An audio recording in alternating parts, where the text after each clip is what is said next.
Hi, in this video I'm gonna show you how to live chat with Facebook support team on desktop. Okay, so first open Facebook on your browser.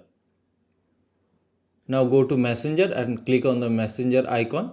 Now search the initial Meta and you will see Meta Pay Support and Meta Business Support is appearing on the bottom of the search result.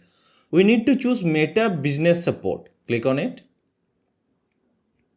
Now a chat box or a chat window has been opened. Now from here you can directly chat with Facebook support team. Now you can ask them anything or write down the issues which you are currently having on Facebook. So suppose I am writing, "Hi team, having a problem with scheduling post on my Facebook profile," and click on send. You can expect to get reply within few minutes. Once one of the Facebook support team is available, they will reply you back. I hope this video helps you, and if you find this video helpful, then please hit the like button and subscribe to the channel. Thank you.